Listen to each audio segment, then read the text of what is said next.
Hello. Hello. Hello. What's up? What's happening, everybody? Well, let me get the chat showing up over here. Welcome, welcome, welcome. Happy Sunday. Happy Sunday. Happy December. Happy last month of 2020. Thank you, baby Jeebus. Yeah, I don't think as much is going to change when I know. Shut your mouth. Just saying. Shut your mouth. What?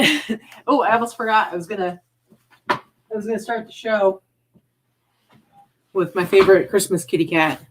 I like cat Nick, but I cannot. You other feline pets. But when they bring it in, I'm playing in the top with that big plant in my face. Want to hit that thing because it's coming on the end of a string. It's a plant, but I can't quit staring. You said it now, won't stop. Make it stop. Hit the button again. No, you almost started over. Good Lord. So where did that come from again? This was from Lou and Rachel, like from a couple years ago. But what I think is funny is that he has a Christmas hat on, so he's supposed to be like some sort of Christmas cat. But the song is in no way Christmas. No. It is a cat version of Sir Mix-a-Lot, Baby Got Back. I don't understand. And in no way has anything to do with Christmas, but he does have a Christmas hat on. Therefore, it's a Christmas decoration. Mm-hmm. Mm-hmm. Mm-hmm. Alrighty. It's awful. It's god awful. So welcome in, everyone. Why did you say that? I see a lot of our friends. Stop. I see a lot of our friends in the chat.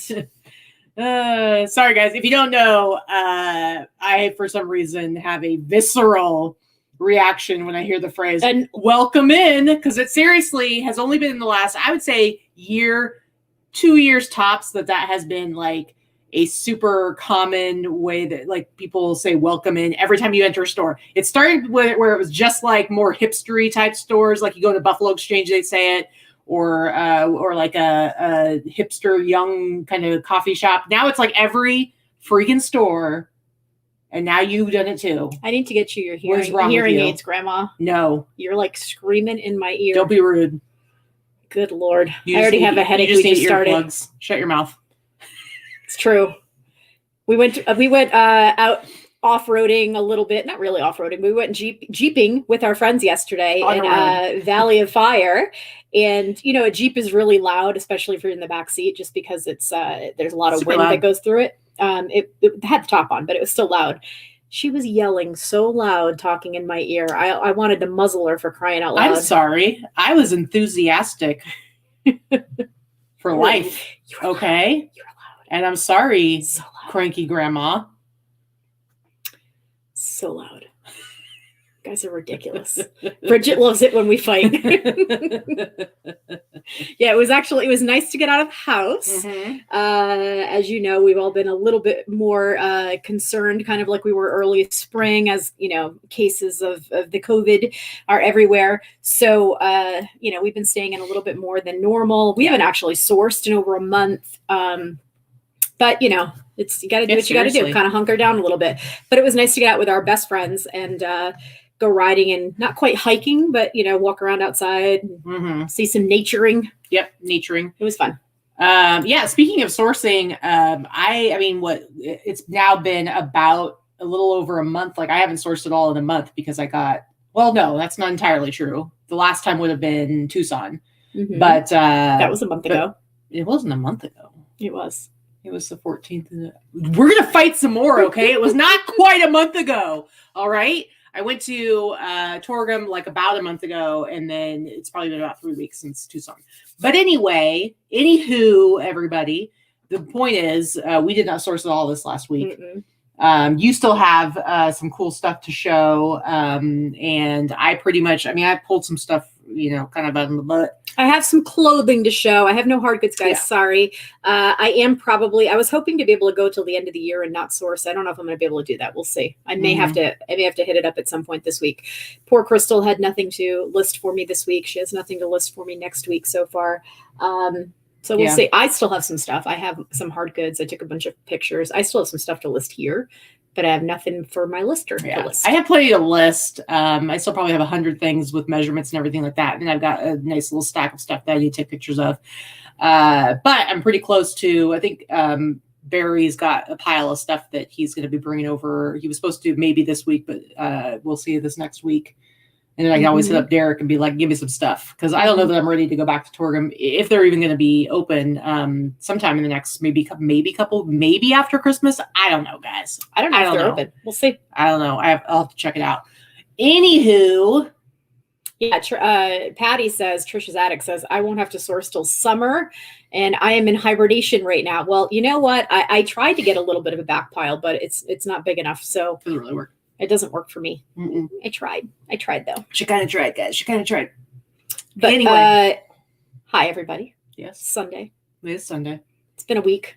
It has been a week. I will agree with you on that.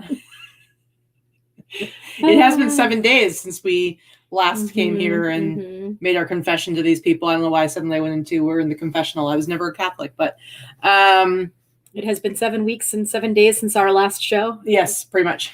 All right, so this is our Sunday live haul show. We break it up into 3 parts. The first part, we look at our numbers for the last week. We look at our gross numbers, some of the costs that go into that, especially cost of goods, fees, shipping, etc. And we break it down for you so you can kind of see how our week has gone.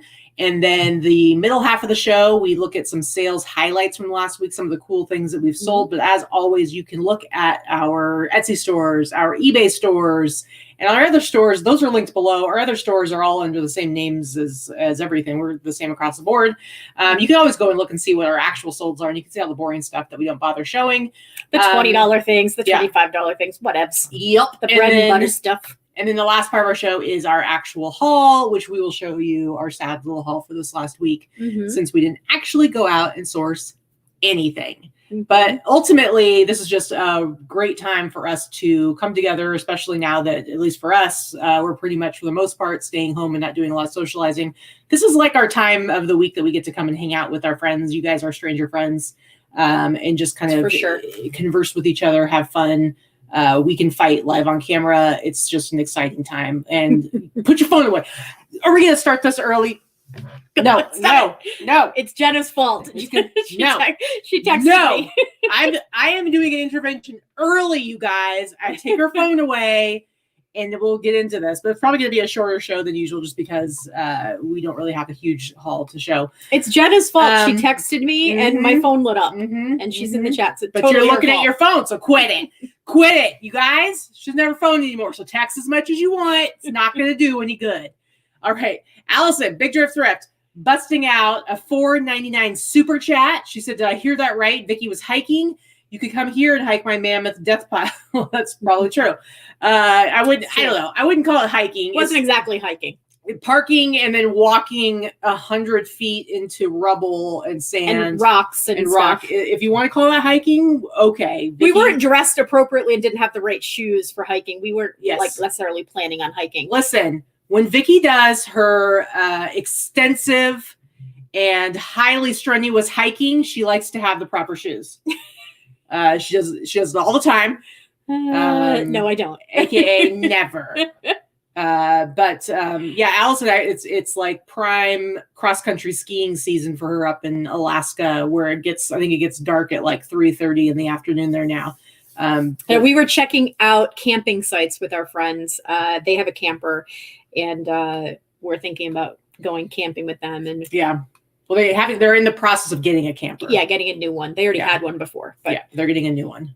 Anyway. And then you had the great idea that we should get one. Well, I want to borrow one first before we actually buy a camper. Okay, let's be fair though. She was ready to be like, we should just get one. And I'm like, we have friends who have their own little dealership, and they've told us we could borrow before. Let's try it out a couple times. Let's just go ahead and try it out a couple times before we decide to go buy one. Yeah, camping, Cheryl, camping in a hotel, no, but camping in a nice camper, with electricity and a full bathroom and a shower and a kitchen, a real camper, not a freaking tent. That ain't happening. Yeah, that's not camping. Really. That's the only way I will camp. Yeah, that's not really camping. It's okay. That's RVing. It's moving an RV. It's living on location somewhere else. Yes, Priscilla, Queen of the Desert. Yes, I hiked about as much as them. No, they did hike. That's the whole point. And they were dressed probably not appropriately for hiking, but they did hike up to the top so they could put on a show way up high. Yes, I love that movie though. Anywho, let's go ahead and get into our show, shall we? Now that I have all of your attention, you're just like, ow, she just elbowed me in a very tender area, inappropriate on live streaming television. Well, we're probably on Cheryl's television. Anyway, we're at least on Cheryl's television. She likes to put this on her TV. All right, let's go ahead and share the screen here. We'll start with mine because as per usual, Vikki did kick my butt with the numbers this week. So this goes through yesterday, Saturday the 5th. Let me make that screen a little bit bigger. I had 21 eBay orders. eBay definitely, like the week before last week I think eBay, I did go over $2,000. This week, eBay went back to being sad eBay for me. Actually, the week started out pretty good. And in the last few days, it was like meh. But 21 orders for eBay, 13 for Etsy. Etsy did pretty well. None for Instagram, and 15 between Grailed and Mercari. Both of those platforms really stepped up this week, which was nice. So 49 total outgoing orders. eBay, my gross sales, $1,440.26.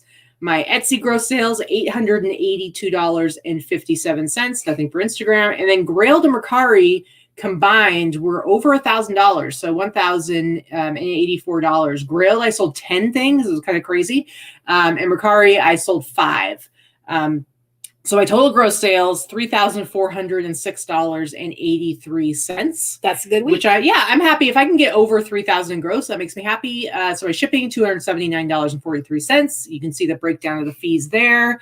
And my cost of goods, $550. And my net total sales, $2,185.03. I like to have over 2,000 for my net at least. My gross average sale price, $69.53. I really like to be at 70 or above. So if you round up, it's 70. Yeah. Teresa would round that to 70. I'm just saying, I just barely missed kind of what my goal usually is, but I had some lower price things sell, and my net average sale price, $44.59. So not a bad week, but I would say for this particular week, because this is kind of when like people need to get their shopping done for Christmas, in order to like have everything in time for Christmas. And so for this week to be kind of meh on eBay, it was slower this week for me than last. Last week was fantastic. This week was still very good, but it was slower.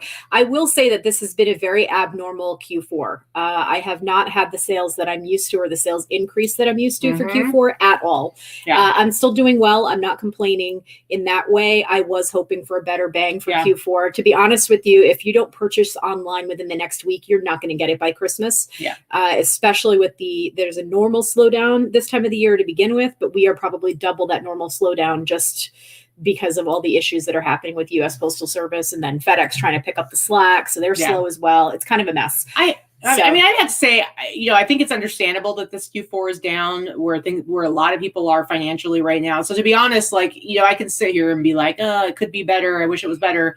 The reality is we're actually doing, okay. Like the sales numbers are okay.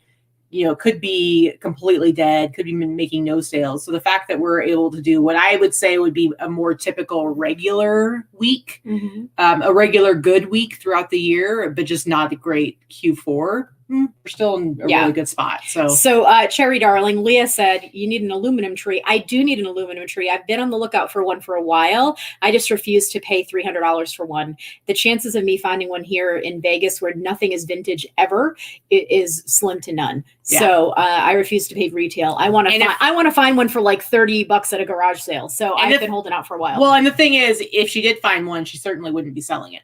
No, I would not be selling it. Allison would like your super chat song. Oh, I am very sorry. Very sorry for the 4th time she wants her song. Super chat. J'ai super chatté. Yow. Knock it off. Such an ass. You can thank Allison for that. She demanded it. All right, let's go ahead and look at your numbers. Even better. Pretty good. A good number of orders anyway. I had 46 on eBay, 10 on Etsy, 8 on Poshmark, 7 Macari. Actually, I think it was 5 Macari and 2 Facebook Marketplace for a total of 71 orders. 2841.70 on eBay, 720 on Etsy, 428 on Poshmark, 192 on Macari, 117 on Facebook Marketplace for a total of just under $4,300 for the week. Again, a very good week. My shipping was rather high. I will say I did have one item that cost $95 to ship, so that was partly why it's as high as it is, but buyer did pay the shipping. So $486 in shipping, $340.60 with eBay fees, $61.21 Etsy fees, $85.60 Poshmark fees, $27.06 Macari fees for a total of $1,000.47. My cost of goods, $313 for my total net of $29.85.36. That's a very good net for me. I'm very happy. Anything over $2,000 to $2,500 for my net for the week, that's really good. So total of $29.85.36 total net. Gross average sale price, right where I like it to be, $55 to $60. So it's $60.55 actually. Oh. And my net ASP is $42.05. There you go. There you go. All right. Let me close that now. Cheryl says that's why she doesn't use a headset anymore, because you're loud and you deafen her. Well, that's just too bad, isn't it, Cheryl? You just watch your back, Cheryl. All right. Do you want to jump right into looking at our sales for the week? Sure. Let's see if there's any questions there before we do that. No questions. Just people saying they've had slow sales too, and it's just been it's been slow for Q4, but decent. It's not a bad week. I'm not complaining about that part. It has been slow for Q4. I did not see the increase. October was terribly slow for me. It was my slowest month out of the year. November started to pick up a little bit midway. And then so far now we're almost, we're in the middle, beginning of December still, but last week was fantastic. And then it got slow again. So it'll be interesting to see what happens happens in January. I will say it's been you did mention the stuff with USPS. It's been very frustrating. There's always kind of a little bit of a slowdown this time, people getting their packages, but it's been pretty bad as far as you ship something out. It shows that it was scanned in by the post office. It moves for a couple of days and then it just stops.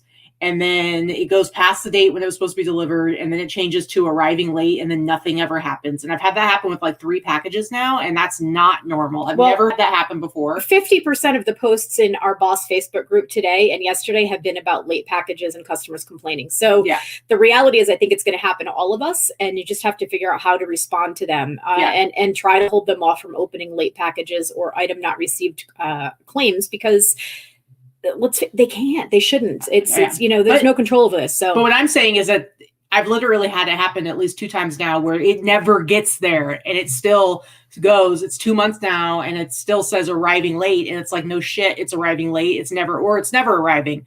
So I'm just saying, be aware. If I would also say, definitely make sure if you're sending anything of any value that you're concerned about, go ahead and get your labels on pirate ship and make sure you insure it, even for domestic sales. If there's anything that you're worried about and you don't want to, that's what I personally feel like, because it seems like it used to be that I would say I've never had a package lost domestically. And now it's like I've had multiple packages lost domestically, and it's really frustrating. So, all right. So a couple questions. So Candace had a question. She said, I mentioned it a couple times, actually. All of her items show required details. She's already filled them in. She's clicked and nothing needs to be done. I think that should be a phone call to eBay. If it's saying recommended is entirely different. Don't bother filling in that blue dot. But if it says required and you've already done them, make a phone call to eBay. That sounds like it's something could be a glitch, or I would say just ignore them. If you've already filled them in, there's nothing else for you to do. And if it's just showing that you have required and there's nothing there, again, there's nothing you can do. So you just ignore it. Try to ignore it. I know it's a pain because I have 2,600 that show recommended on my Seller Hub, and it drives me crazy that I can't clear that out. So that's the only thing I can say. I don't think it's hurting your store, hon. Yeah. I think the item specifics not being filled in, or the item specifics that are required, might hurt you. if there was actually anything there. But the reality is so much of this crap they threw at us with the item specifics is complete bullshit that nobody's searching by sleeve style. And, you know, it's says you, whatever. It is what it is.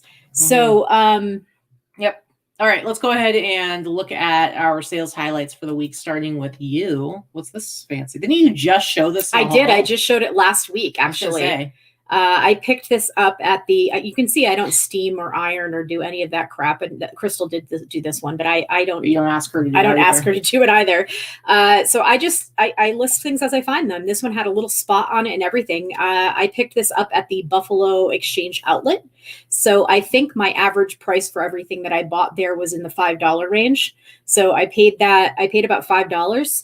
And it sold for $70 plus shipping. It was really, really cute. It sold very quickly. I had it listed and then it rolled into the sale the very next day. I may have underpriced it. The reality is that tag to me looks like 80s tag. Yes, it's a 50s style swing skirt, but that looked to me like an 80s tag. I couldn't find any information on that brand. So to me, it's like an 80s does 50s style. Yeah. So I don't know that it was super vintagey. Right. You know, but it sold pretty quickly and it's really cute. Yeah. All right. So somebody was asking about the puppy. She's definitely doing better. Luna had been sick. She's still kind of wonky, but we're going to make an appointment to take her to the vet, hopefully within the next couple of days. But she's doing okay. We think that we woke up one day this week, a couple days ago, and we think that she might have had a stroke overnight. She's okay. She's only 8. She's our little Chihuahua. She's my little Chihuahua, and she's walking kind of funny with her head tilted to the side and kind of wobbly on her feet and can't jump on and off the furniture all of a sudden. And so we think that something like that might have happened. Best case scenario is that she has some type of inner ear infection, which kind of has some of the same reactions. So she's much better than she was when we found her. And she's running around and just kind of wonky with a head tilt. Yeah. Real quick, Tracy, you're talking about camera exposure settings. There is a video I have where I talk about you want to make sure that you have your white balance set right. And so like if you take pictures, people suggest, daylight is the best. And so a daylight bulb is like your best option. So like we use ring lights. And so the white balance, you make sure you set it at like 5,500, 5,600 around there, and you're using the right settings. And then, but it's not about the exposure. And then the only thing you would adjust is the brightness or the darkness. But it's kind of something that it's hard to really explain it on a video or anything like that. But I do have the video, and the link is actually down below. If you just look, there's a link to it for the ring light. It says something like new ring light video. It's in the description of this video. Click on that. I do show my camera settings on that. So maybe that'll help you. If you have an Android, if not. No, but the concept is still the same, regardless of what kind of camera you're using. All right. First one for me is this snowboard t-shirt. I love this t-shirt. And I don't find, like, you guys know how I feel about ski t-shirts. You don't find many snowboarding ones. Like there's lots of skiing ones. I never find snowboarding ones, but this one is just so ridiculous and so like quintessential 90s. And so when I picked this up, I got this at Torgum. So I paid $10 for it. The front's very faded, but the back has like this really awesome, huge graphic on the back, and it just says "Insane Air." And then on the front says Colorado Monarch, which Monarch Mountain is like where people go ski and snowboard and stuff. Anyway, I thought this shirt was really awesome, so I got it for $10. It's nice and faded. It did have the collar. There was a separation in the seam. You can see it right there. And I actually, Crystal fixed it. So you can see how it's like blue thread. That's where she repaired it. So it cost me $10 plus I paid $5 to repair it. So $15. But I thought it was well worth it. And it was literally listed for about 2 days, maybe. And I sold it for the price that you see there, $97.99. Plus it went, I don't remember where it went, but it went overseas.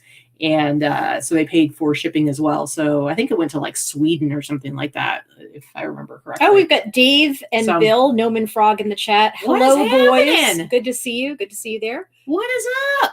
Anyway, so it was just a crazy sale. Almost like basically I made $100 on this snowboarding t-shirt. So there you go. Pretty good. Your turn. This is something I picked up at the bins. I've only been twice, so I'm not sure which time I picked this up. I think it was the second time.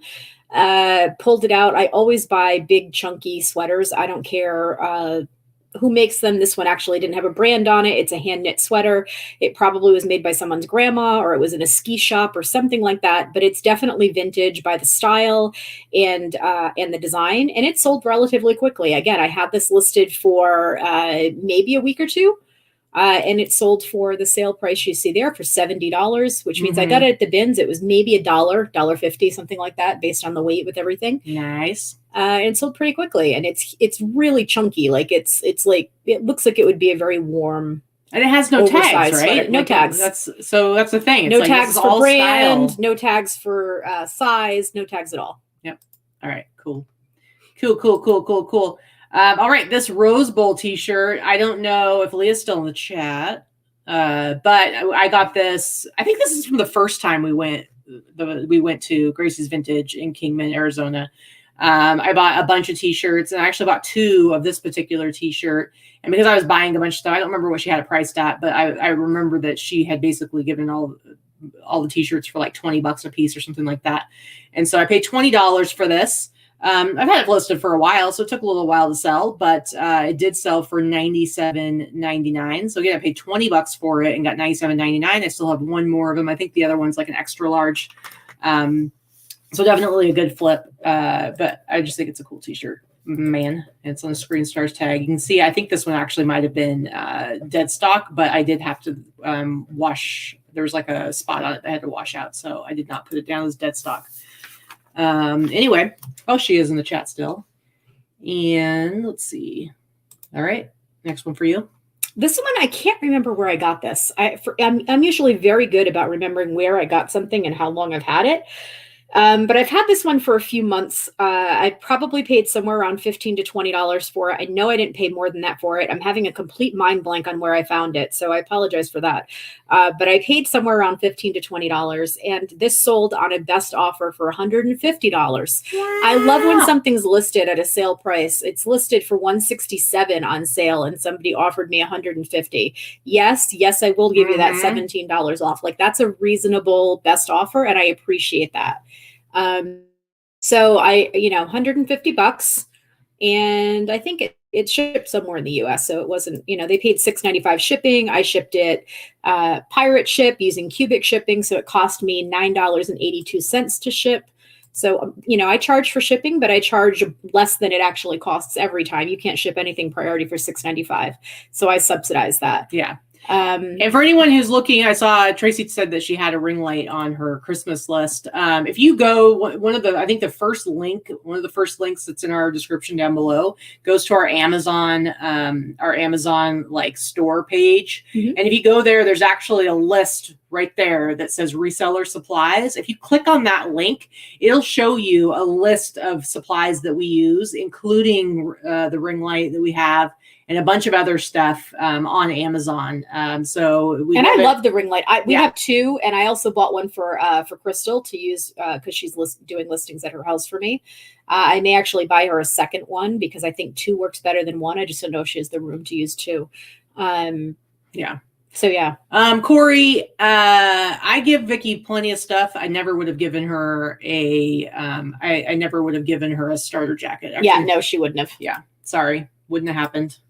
This would not have been something I gave her. All right. Next one. She wouldn't have given that up. Now, Allison will remember this sweatshirt because she got one of them. So I think it's been over a year now that I had randomly seen somebody post in like some other vintage. It was like a vintage streetwear group. Some guy was like, there's this guy that has all these sweatshirts here. Should I try and make an offer and buy all of them from him? And then I was like super sneaky and went and did like some Google searches and actually figured out like where in the Midwest. I found it like on like Craigslist and like in Minneapolis or something like that. Found the guy and actually like bought all these sweatshirts from him. So out from under the person that you know what though, that kid, based on the comments and stuff, I knew that kid was not going to actually like end up going and spending the money on this stuff. So I ended up I think it ended up costing me like $400, but I got a whole bunch of these mountain climbing ones, and there were like 2 or 3 skiing ones that were really cool too, but the majority of them were mountain climbing. And it averaged out to I was paying like $30 a piece for them, but I got a bunch of them. Now it's taken a little longer to sell them than I thought they would, but I've consistently sold them for a minimum of $100. I think I've sold them for like 100 up to 175 consistently. And I'm now down to, I think I have 2 mediums left and 2 larges left. So I'm down to like my last 4. But I started out with like 20 of them or 15 of them. I can't remember exactly. But anyway, and Allison did get one of them because she's awesome and she looks super cool in it. Anyway, so I actually sold one here and I sold one on Mercari this week. So the one I sold here, I took an offer for $120. And then on Mercari, I ended up selling it for $110. So I sold 2 of them in 1 week. I'm hoping that the last 4 will sell relatively quickly. But overall, like I've more than made back my money. I think these are super cool items to have in my store. I just think they're really cool looking. This really awesome Oliver print front and back graphic. Oliver prints. I'm going to be kind of sad when I sell the last one because I think they're pretty cool, man. Pretty cool. All right. Next for you. This one is one of the items that I got from the Clothing Vault buyout, and this is just a vintage, very nicely made men's overcoat, vintage 1950s. It's in phenomenal condition, and it's sold as you see there for the price that you see there for $174.97. It's just a very nicely made, no brand, it's just a very nice vintage piece. These types of pieces, men's overcoats, generally take longer to sell because it's not like a hot hipster item, but people that appreciate good vintage clothing and vintage quality clothing will spend the money on this. And yeah, Greg, the pictures are fantastic. I did not take them. As you can see, these are actually pictures from the Clothing Vault. They had a lot of the items listed that I acquired from them, and they were Googleable. So I stole their pictures because their pictures were fantastic. I just want to know how you do the camera trick of showing the back of it. Well, I think you have to like put 2 pictures together in order to do that. But it looks pretty cool. It looks good. Anyway, anything else? No, that's it. It's just very nicely made, beautiful jacket. Cool. All right, next up, I'm going to move on to Etsy here with mine, is this Texas A&M sweatshirt. I had gotten that whole order of like 125 pieces from the East Coast, and it was all pretty basic stuff. But some of the really cool stuff were these old, I had ones from like the 60s and 70s and 80s, but these old university sweatshirts, but they're like the surfer style, short sleeve style. They're all kind of on the smaller side, but this one I really liked a lot. But overall, it's kind of like more bread and butter stuff. I will say that at this point, I have sold like 15 pieces from that particular haul. I spent $1,100, including that includes shipping, so it was $1,100 all in for 125 pieces, and I've now sold 15, and I'm at like $750. So I'm doing really well with that. I'm steadily selling these pieces. The bread and butter pieces. Yeah, bread and butter. And so I'm selling them, and then I'll get to a point where it's all just gravy and profit. So, which is kind of the way to do it. So they basically cost $8 a piece. This particular one, you can see it's got this is the 80s champion tag right there. It says extra large. It is in no way an extra large. It is more like a medium. And I say that I call it a medium. I have it in the size, but then I also make sure I say slim vintage fit. Tag says XL, but measures like a medium. So I try to be really clear about what size it is. Right. That's really important. That's, Katy and I both talk about this. When you're selling vintage clothing, vintage size tags are irrelevant. They do not necessarily equate to what the size is today. So never put the tagged size in your title. You put it in your description, but put what it measures as currently in your title. Nobody is searching for a vintage size 12 when they're actually a size 8. That's not what they're going to be searching for. So you want to put the actual size. And generally, I don't try to do number sizes when I'm converting. I'll do a letter size. It's a lot easier to say whether something is a small, a medium, a large, or whatnot. It's very rare you're going to find extra large in vintage clothing, but especially women's clothing. So that's really important. If something has a tag on it and it says it's a size 8, but it really measures as an extra small, you're going to put extra small in your title. You're going to put extra small in your category and your drop down, and then you'll put in your listing. Tag says 8, vintage size 8, measures as a modern or current size. Yep, X. Absolutely. That's the way you do that. So let's see what I sold this for. And it actually did go for that price. It sold when my sale had been off, or I think I listed it and it didn't go into the sale. So it was $69.99, and I only had it listed for maybe a week before it sold. So again, I paid $8 for it and sold it for $70. So pretty good deal. And let's go cute one, bigger again. And next up for you. Ooh. Well, this was a gift from Katy, actually. This is one which she went to to Torgum for the very first time. And she went with the boys from yesterday's fits. And she brought me back a couple of pieces, I think, because I got up at 3 a.m. to drive her and drop her off. And I told her I'd get her some stuff. So she brought me back a couple of pieces. So it didn't cost me anything because I did not even pay her for them. So rude. I think she paid $15 for this particular jacket, and I've had it listed for just maybe 2 months or so.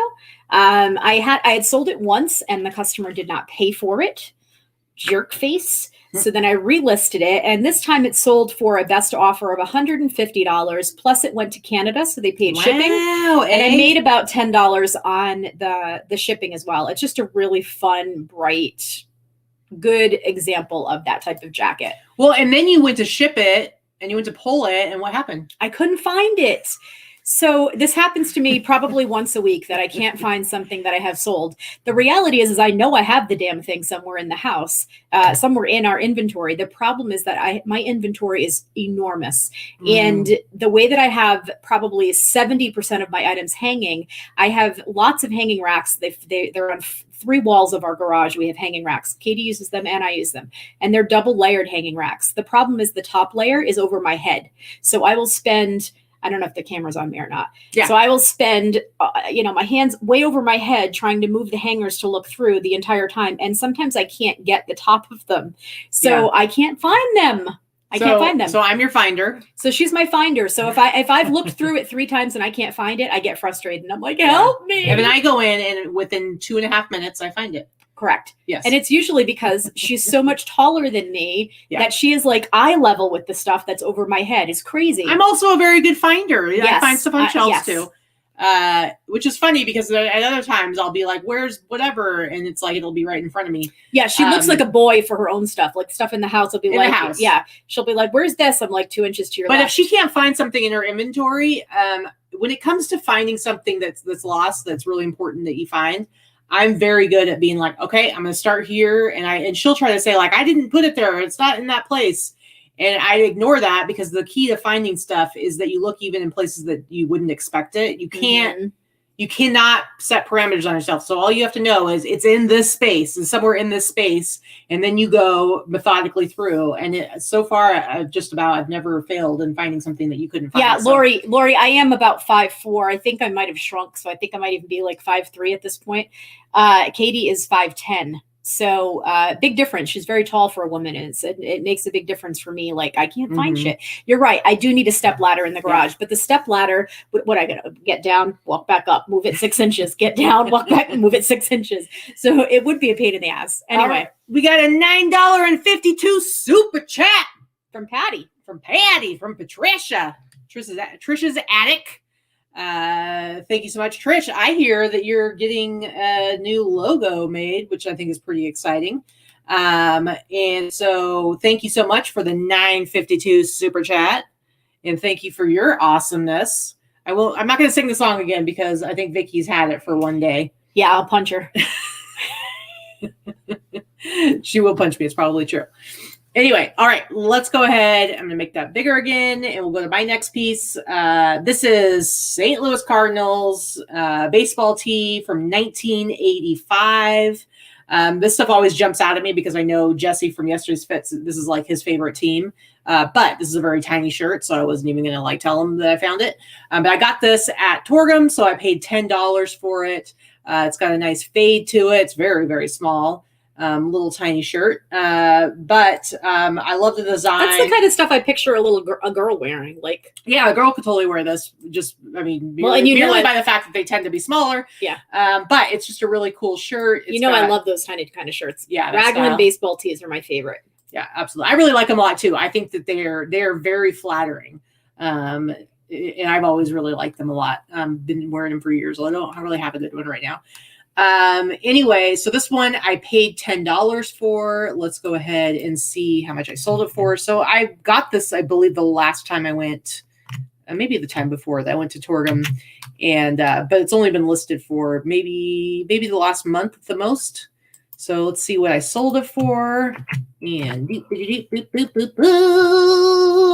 I sold it for the price you see there, actually, $89.99, because I had it priced at $99.99. It had gone on sale, 10% off, but then my sale turned off. It ended, and the next morning, before I had a chance to restart the sale, this guy messaged me. He was like, "Hey, I was really wanting to get this shirt, and it was on sale yesterday, but I see the sale's over now. Is there any way I can still get it for the same price?" So I just went ahead and manually lowered it. So it was $89.99, and they're really excited. They were actually getting it as, actually, I think it was a girl that got it. She was getting a gift for somebody else. And I said, just so you know, make sure that the measurements are what you're looking for, because if I already have a dialogue open with somebody, I will add that in, like, hey, make sure you look at the measurements, because it's pretty small, and I don't want you to buy it and then have it not fit, especially if it's a gift for somebody.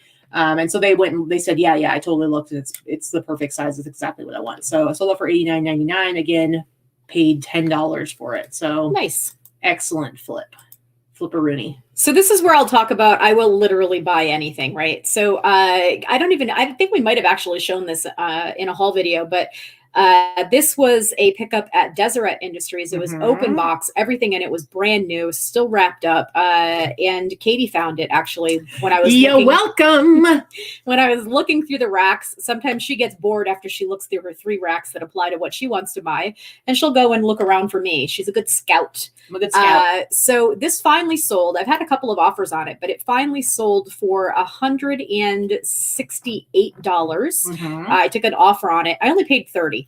And buyer paid shipping. It actually went to Puerto Rico. So the buyer actually messaged me first because this cannot ship economy to Puerto Rico. If you've shipped anything big and heavy, you can't send it USPS or FedEx. It has to be, UPS or FedEx. It has to be USPS, which gets extremely pricey with heavy items. And I appreciate that this buyer sent me a message and said, how much extra would this cost for you to send this to me to Puerto Rico? They could have just bought it, and then I would have had to cancel the order. Right. Because that has happened already once on this exact item. I had to cancel the order. I was not eating that much shipping. So it cost $95 for me to ship it, USPS. So the buyer paid the $95. They waited for an adjusted invoice, and they bought it for $167. They're just happy someone shipped it to them, I think. Wait, so the other buyer was in Puerto Rico too? Yeah. What is up with that? I don't know. I don't know. Maybe they don't have them in their stores there or something. I don't know. As you can see, I stole some stock photos for it because there was no possible way to show that type of thing appropriately. So there's the stock photo, and then there's my photo of the actual boxes in that box, and that's it. It's shipped in its own box. It's just I taped the box down. You can see the Deseret sticker on it even, actually. But I did take that off before I sent it. Let's see if we can read it. Yep. Oh, look at you. You're naughty.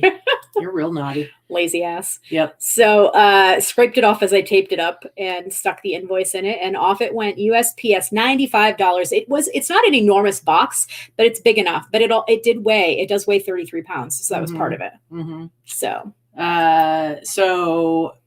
Teresa says that I'm your personal sorcerer, which makes me a sorcerer. So I think that's pretty good. All right. That's good. Pretty good. And then Jen says, Katy, with my alternative spelling, CAYTEEE, MVP sniper, scout, chauffeur, finder of lost things. And actual Frankenboxer too. That's true. Box builder, shipper. Ugh, ridiculous. I need to start getting paid for this shit. Okay. You do get paid. You get paid in my love and adoration. All right, next up, Def Leppard t-shirt, sleeveless t-shirt with the Union Jack flag. Now, this shirt, when you go look it up and look for comps and stuff like that, there are others out there. It's not like the craziest, rarest of all shirts, and this one's freaking small. And here's another one, the tag where I say the tag says medium. Let's see, the tag says medium. Extra large. What? Why do you have that like that? Oh, that's in the description. I don't know. I must have accidentally copied and pasted the wrong thing. Yeah, but I'm pretty sure they saw the picture of what it was. Yeah, I didn't. Thank you for seeing that, woman. Sorry. Anyway, the title says size small, and the actual size that I have in it is small. But I do say the tag says medium, and it measures very short, and I have the measurements there, so hopefully they were paying attention, and they did not look at this right here. But that's in the description, so hopefully they notice it. Mm-hmm. Regardless. Yeah, Sandra, I love the shirt too, but it's too small for just about anybody. I don't know a lot of people that would fit in that shirt. That's really tiny. It's really short. Well, the underarm to underarm is not tiny. I mean, that's true. That's like that's between like a small and a medium.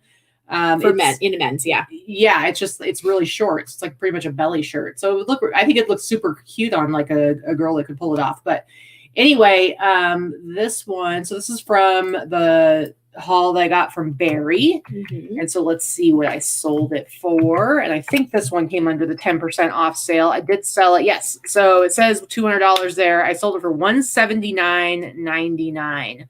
Now, again, so that was actually more than I even was expecting to sell it for. But that's where Etsy always tends to come through. So I sold it for $180. I paid $55 per shirt from that haul from Barry. So I've now sold 8 pieces for $1,700, which means I have 28 pieces left. And all of the pieces I got from that haul are great shirts. Like I think everything I got to hand pick out of a whole bunch of shirts he had. So I've got 28 great shirts still left, and I spent $2,000 altogether. So I'm $300 away from breaking even. And I've still got the vast majority of them left to sell. So I'm pretty excited because I knew that was going to be a bulk buy that was a high investment amount that was not necessarily going to be super fast to flip. Right. Because a lot of these rock They're teas specific. Don't go as quickly, especially these days. Like if you think a few years ago, they might have sold a lot faster. But still a great sale. And I see we have a new seller here, Nursey 1976. Says you guys are so helpful and aspiring. Thank you. Thanks for joining us and watching the show. Congrats on going full time. You'll do well. So DuPage Pick Air, Greg was asking about if it actually said Def Leppard on it. And yes, it's right there. Because there's other ones that are a similar style, but they don't have that the name right there on the chest. So yeah, it's just a Union Jack flag. Yeah. Do we sell in any kind of booths? Nope. Neither one of us do. We both just sell just online.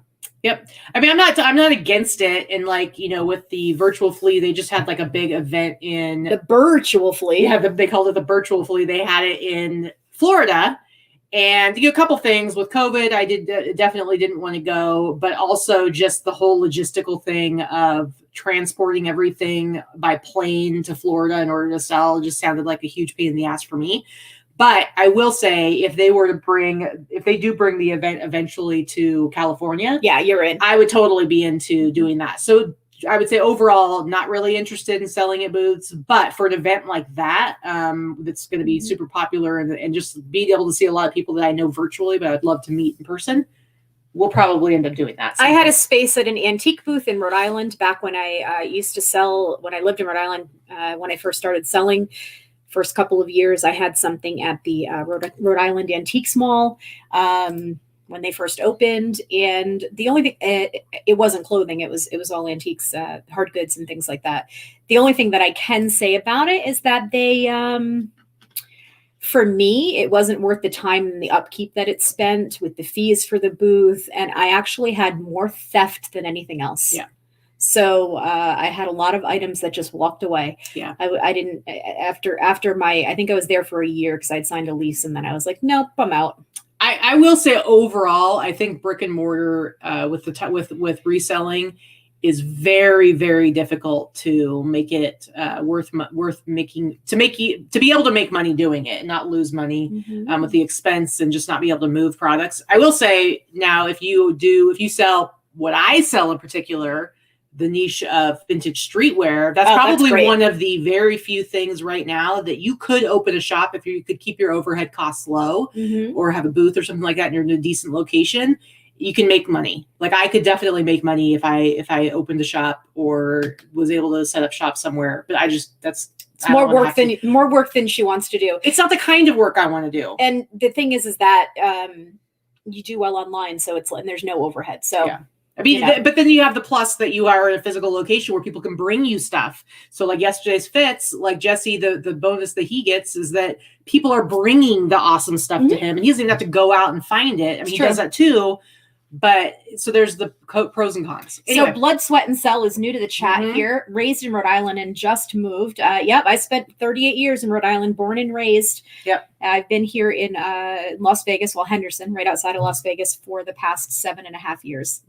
Anyway. Yep. All right, let's go on to your next item, which you didn't even tell me about, or maybe you didn't. I wasn't paying attention, but you weren't paying attention. Woo-hoo! It did not sell for that price. I will say. I have. I sent out a very aggressive offer to Watcher, and it sold for, I think it's $295. Somebody could correct me. It might be $275. I did post it on Instagram, so I don't have my phone. Yeah. So I can't tell you. It was either $275 or $295. I paid $12 for it at Savers. I've had it listed for about 3 months. When we first found it, it took me a long time to list it. There weren't that many listed, but when I did finally get it listed, I realized that there were a couple of others. And $295 is right about the top of the line of where this particular style had sold for.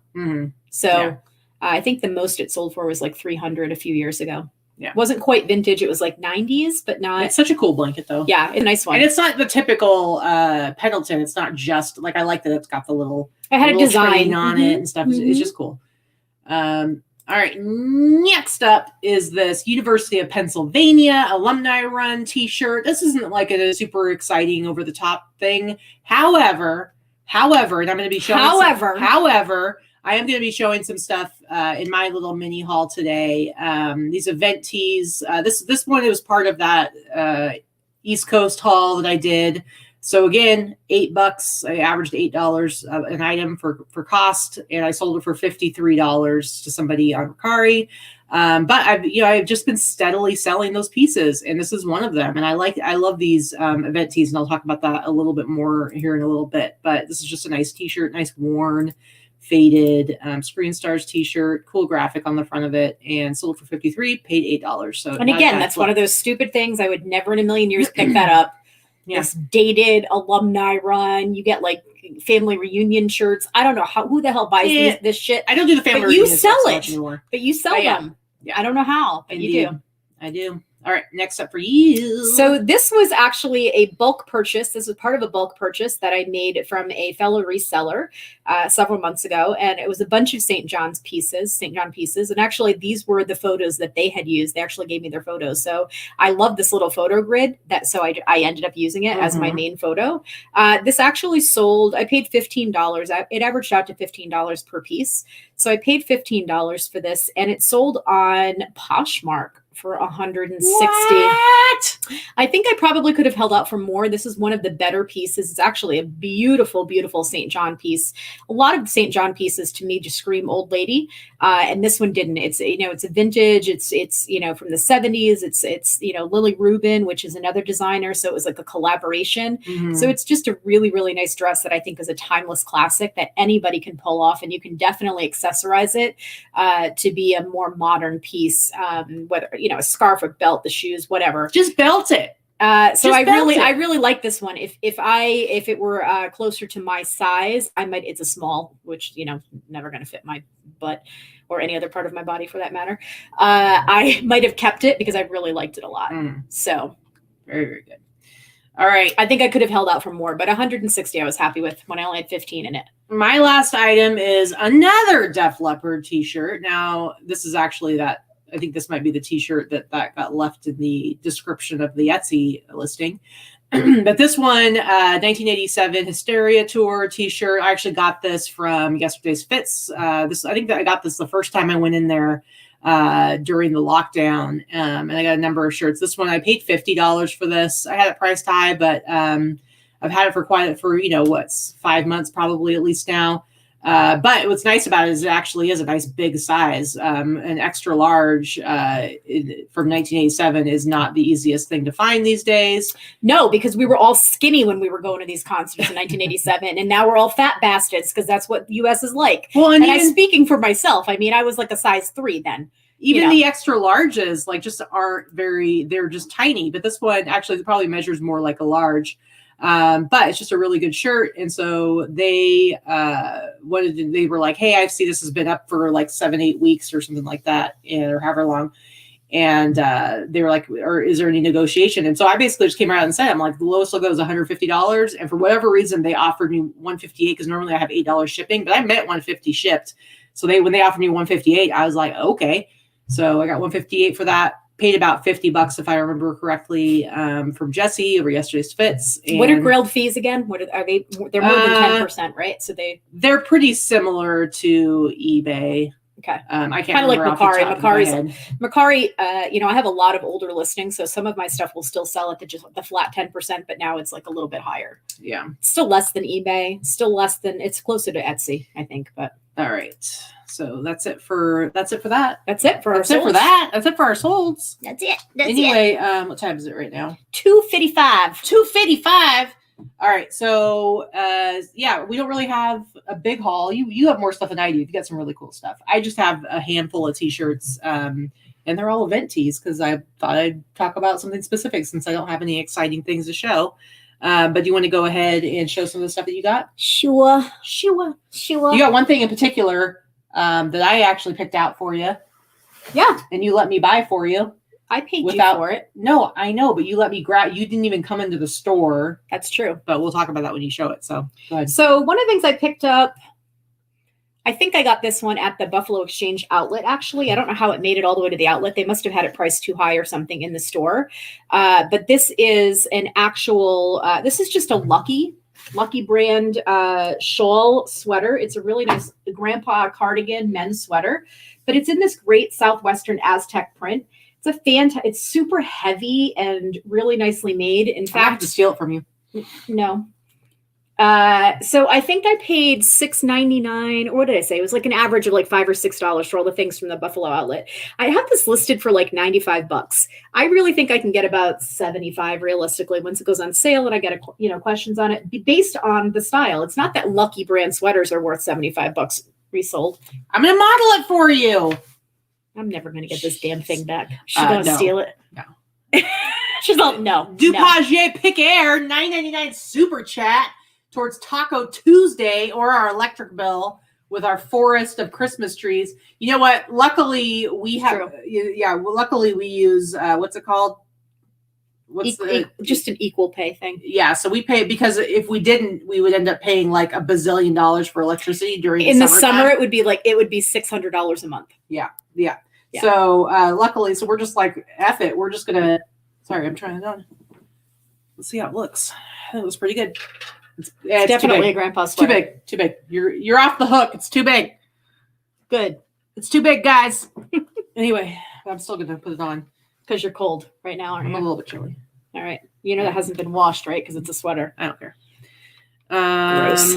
I care. I would. It is a little. So this is something, I think this one was also from there. This is there's no tags on this. So this is a vintage wool, probably German or Austrian.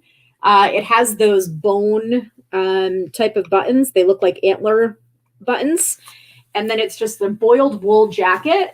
And then on the back, it has this really fantastic floral and leather strap. So it's probably German and Austrian. There are no tags on this. Again, this is another purchase from the Buffalo Exchange. But it's wool and it's a size 40, which again makes me think that it's definitely European. Yeah. So I think I have this listed for like $75. It's gray. It's got this brown trim, which is suede. It's really nice. It's a nicely made jacket. Let's see. What else do I have? This is more of a bolo for a brand. It's just an Anthropologie brand. I know that there are so many Anthropologie brands, but it's one of those things that when you find them, you want to talk about them so that people can kind of start to remember them. Let's see. There's this one here. It's called Sleeping on Snow. You can see that tag. It's a brand. It's an Anthropologie brand.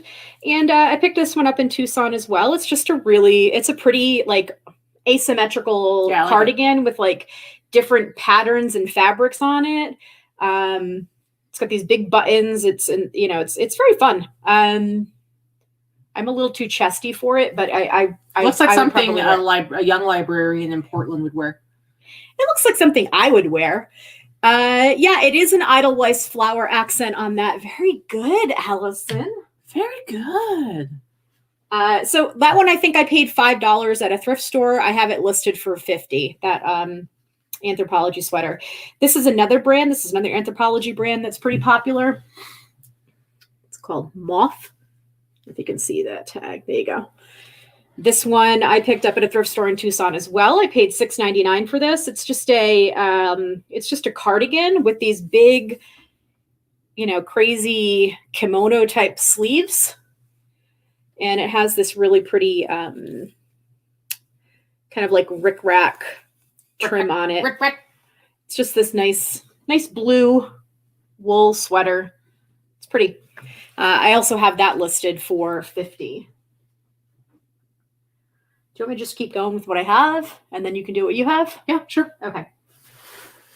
This is what Katy picked out for me. I went to a Buffalo Exchange, and they had, I think it was the one in Tucson, the regular Buffalo Exchange. They literally had nothing that was worth me picking up. No good vintage, nothing. I think they had 2 vintage t-shirts in the whole place, and they were not anything I would have even paid $3 a piece for, and they were like 10, 15 bucks.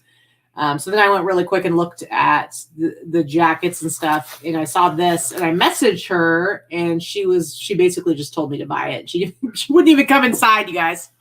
No, I hate regular Buffalo Exchange, but I did like the outlet. I will go back to that again. So this is a vintage 1980s snowsuit, and it is Decente. We've talked about this brand before a few times. We both have.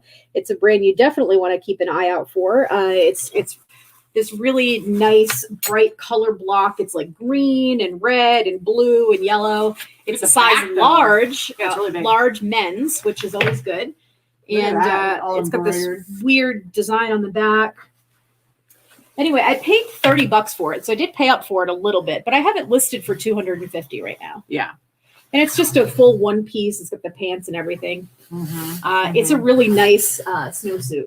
Yeah, it'd be too big for Allison, but I could see her out doing some cross country skiing in it, or snowshoeing. One of those two. Another Tucson buy. This was a Goodwill purchase. The brand is pretty irrelevant, but what it is a vintage quilted bathrobe. So it's blue quilted bathrobe. It's nothing. It's just like this whole modest, country looking. Now they're calling it what? Cottagecore. That's the new thing.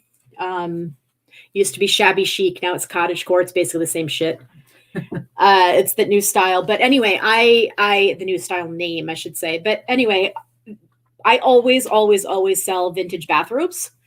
I paid $3.99 for this. I have it listed for about $100. I'm sure I'll get about $75 for it. Yeah.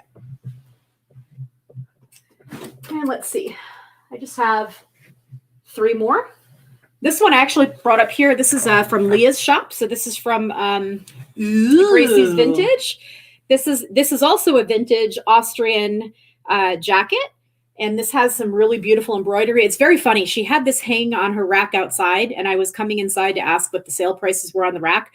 This was the one thing on the rack I wanted. She went outside to talk to Katy, came back in with this and said, "This one I know is for you." This is so she knows my style already, so she knew I wanted to buy this one. Yep. So it's vintage wool, and it has the pewter clasps in the front.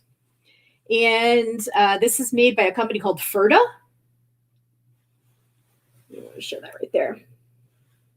So I think what I paid was $12 for this one, was the price that she gave me. And it has a little moth hole on the back, but otherwise there's no damage. It's a nice shape. It's really pretty. It's got the embroidery all the way down. So I have this one listed, I think, at $125. Again, this is probably one that'll sell in the $75 to $100 range. It was not $1. This was not the $1 rack, but I think it was $12. I wouldn't have even come to ask if it was the $1 rack. Let's see. I don't think I showed this last week, did I? I don't think so.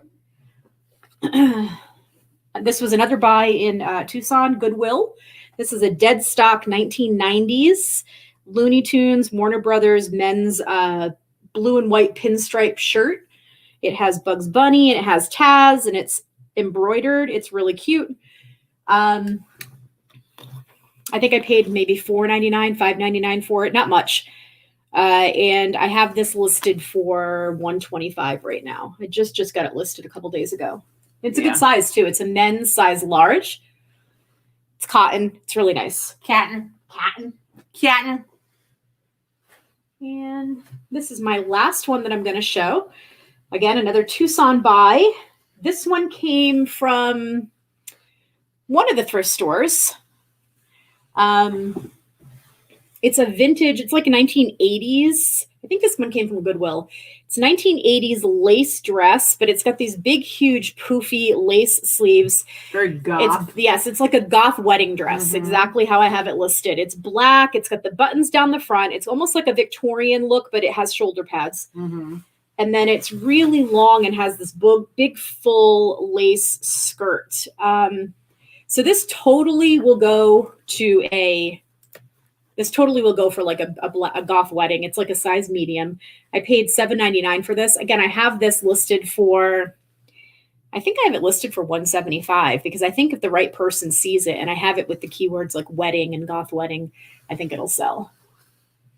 So yes, it is a Dana dress if Dana wore dresses, which she does not. Allison had a Descent trench coat back in the 90s. And she was unbelievably cool. I'm sure you were. You're still unbelievably cool, Allison. I'm just going to say that. I'm just going to go ahead and say it right now. Right now. All right. So it's my turn. All right. So again, I didn't source anything. I haven't bought anything since we were in Tucson. So, but speaking of event t-shirts, now you were saying about, I didn't even know this was going to be the segue. Yeah, funny.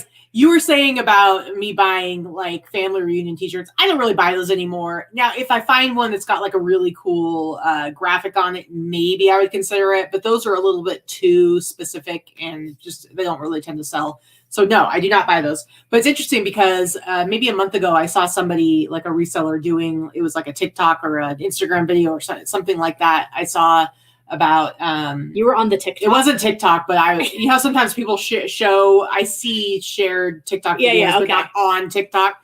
Anyway, it was like a little video. She's on the TikTok now. Forget it. I am not. More likely it was on Instagram, and I don't remember who it was, but they were talking about how much like clothing waste and fashion waste comes particularly from event tees. And it's kind of true. Like, anytime there's an event like now, you go to a fundraiser. It's like they always have, you get a free t-shirt. And for the most part, you don't ever wear it. And it's true. You really don't. But I can't even tell. I have a whole tote full of t-shirts that I made for all of the events that I put on for my charities. Nobody's ever going to wear this shit. I won't wear them. Yeah. Now I will say part of that is because the graphics aren't great. It depends on like what's on the graphic, So I have mixed feelings about it because when it comes to vintage, I think event tees are super cool. And part of why I like them is because they're dated. Because when I say dated, I mean they literally have the date on them. So if you're somebody who's like a big fan of 80s t-shirts and it says on it, something, like what was that? The alumni run at University of Pennsylvania. And then it literally says on it 1985. So it just kind of, it reaffirms your vintage. Yeah, it shows that you tags it just shows and stuff too. Well, I was saying like as somebody who buys it and wears it. Oh, that's true. If you are a runner or you went to University of Pennsylvania or you're just from Pennsylvania and you're a fan of like the school, it's just kind of cool that you have one from 1985 and it says right on it, it's 1985. So I don't know. I think it's cool. And again, yes, what Vikki said, it does help if you're learning tags. And trying to figure out what era certain shirts are from. Anytime you see any shirt that has a date on it, look at it, look at the tag, try to remember those tags. Try to commit it to memory. That's how you learn. Commit it to memory. That's how you learn over time. That's how you learn.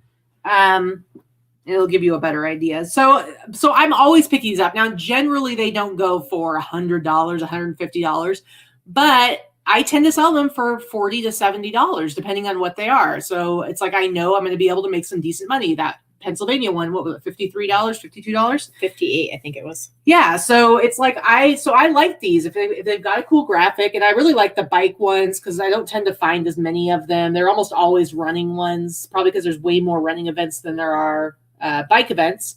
But I like this one. It's just got a really cool graphic. I like biking. I used to cycle a lot, and it's got really cool, all the different sponsors on the back. But it's got like Whataburger, and it's got like Pepsi, and so it's got cool. I think it's pretty cool.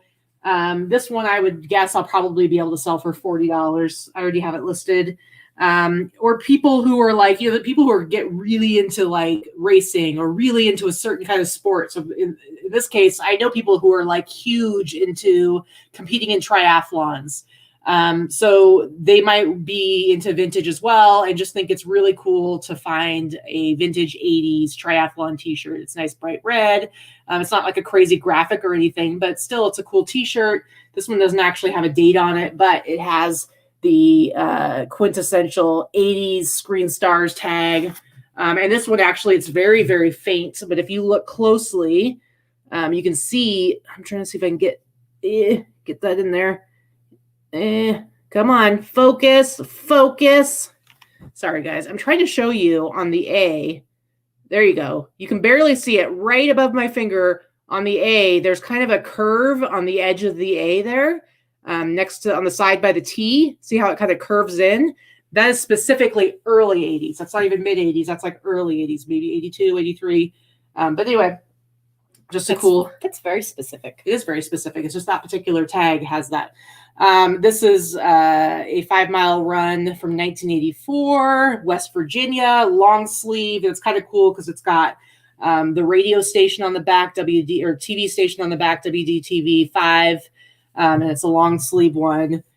So stuff like this, like I like the long sleeve ones. And again, this one I should be able to sell for $40 to $50. Here's another bicycling one. This is Safe Roads Tour. This is like you can see it's sponsored by MAD, Mothers Against Drunk Driving. So this is, it's got some cool stuff on the back. It's not quite as old. It doesn't feel No, this is from 1995. Yeah. This one's from 1995, so not super old. But it's got a great graphic on the front of it. It's got a nice color. I'll be able to sell that for at least $40 as well. That looks like a Deb Bradley shirt. This one right here, or the pink one? The pink one, the color and graphic. Here's another long sleeve one. This one's cool because it's YMCA, but then it's a 10K classic, but it says Berghoff beer. It's got the beer can on it, but it's the YMCA. And it's sponsored sleeve by Bank One. Yep, and it's got like the spell out down the sleeve. So again, shirts like this, these are ones that are a lot of times they're more likely to be left behind in thrift stores. Mm-hmm. You find them for $1 or $2. So you're gonna be able to find them for $50. Or if you're Allison, you get it in the free rag bag. Yeah, for 50 cents or a quarter. This is something that's going to a lot of times be overlooked by other people, especially ones that are looking for streetwear. It just isn't as cool and as exciting. I personally think they're cool. It's like your geekware stuff. People don't really look for that either, but you find it. Your computer graphic stuff. So paying a few bucks for one of these. I mean, I will pay $10 for a shirt like this because again, I know I can sell it for $40 and up. But you're more likely to be able to actually find these in thrift stores, even now when vintage is like going like crazy and is really hard to find. So basically I didn't have anything to really show you new as far as sourcing goes. So I figured I'd grab a couple of these and just kind of give you guys a little bit of an overview. A little sourcing education. Yeah. Of event tees. If you can find them in good sizes with cool graphics, even the smaller ones, but 80s is really good, but 90s I do well with as well. Don't pass them up. Especially if you only have to pay $3, $4, $5. I will pay as much as $10, but it really depends on what your pricing structure is and how quickly you like to flip things. I don't mind building up an inventory and having it take a while. But event tees, man, they're cool. I still don't get it. Whatever. Sorry. I think they're cool. I don't get it. Whatever. Anyway. And that's why when I find them, I just give them to her. Thanks. I know she likes, they don't excite me. I'm like, no. Yeah. But I get it. I mean, turning $2 into $40 or $10 into $40 is kind of what we do, right? So if it's something that's going to sell, if you have the room to hang on to it, if you've got the real estate, so to speak, and you have the time and you're not super pressed to sell it right away, then perfect. Indeed, indeed. See, Allison found a dead stock gray t-shirts in a rag bag, $3 for about 40 of them. Of course you did. Of course you did. We love Allison, yet hate her in equal measure, just so you know. Allison, for those of you that don't know, I know we have some newer people in the chat. Allison lives in Alaska. She lives in Kenai, Alaska. And just the same name as Liza has a dog named Kenai, same name. And if you're willing to live in Alaska, she's got sourcing. It's sourcing heaven. Unbelievable sourcing. She finds the most fantastic items, so much vintage, so much great men's stuff. It's just, it's fantastic. And she doesn't have a lot of competition. There's way more stuff than she could ever buy or ever list. And she loves it. I feel like Alaska is similar to Vegas, where you have a lot of people coming in and out of the state. You know, a lot of people go to Alaska, either they for work or for short term, or they go there thinking they're gonna do well there, and then they realize they don't want to live there. And but there's so much like outdoor wear and like stuff that's like really, really high value type clothing that probably gets left behind, gets donated. It's insane. Oh, Kenai is the pronunciation. Okay, not Kenai. Sorry. I've been pronouncing it wrong all along. That's Liz's dog's name. So we use the name all the time because Liz is one of our admins, Liz O'Kane, in the chat. And we talk to her every day, and we talk about her dog. So I didn't know that. Yeah. And if you don't follow Allison on Instagram, you need to. She is Big Drift Thrift on I don't know if you changed it to Big Drift, but look for that and look for that little symbol that she has there, and follow her on Instagram, because her Instagram is just full of knowledge and bolos. It's just so much stuff. She's really fun to follow. And she'll make you wish you lived in Alaska. Yeah, she'll make you super jealous for sure. Pretty much. All right, guys, that's all we have for this week. I think we're actually wrapping up way earlier than we normally do. Super early. But that's actually good because we have other stuff that we need to get crack-a-lacking on. I don't know why I just said that. I hate that word. It's not even a word. Anyway, thank you guys for coming in and hanging out with us. As always, we had a lot of fun with you guys in the chat. We appreciate it. Always, we appreciate it. We love hanging out with you. We love you guys. We do. Yeah, definitely give a thumbs up on your way out if you can. Yeah, that's about it. I don't know. Next Sunday, hopefully we'll have some better stuff to show you. Yeah, Barry, hit me up if you watch this whole show, which I doubt. Anyway, talk to you guys later. We'll see you in the boss group if you're in there on Facebook. Everybody have a great week. We'll see you on the interwebs. Hopefully you get a lot of stuff sold this week. Try to breathe through the USPS delays and slowdowns. Try to keep your patience with your customers. They're just nervous about getting their shit on time. And I know that you're nervous about them getting it too, because you want to keep your sales solid. And so order all your Christmas presents this week, guys. Don't. I think I'm gonna get mine finished up tomorrow. I'm gonna try to, because you need to get. You need to get all the presents that you're ordering, hopefully in the mail on their way to you, because you don't want stuff to be late. Although, you know what? You know how I feel about late Christmas presents. I love them. It means Christmas lasted a little longer. I don't want any late Christmas presents, so you better order my shit now. No. All right, guys. Bye. Bye.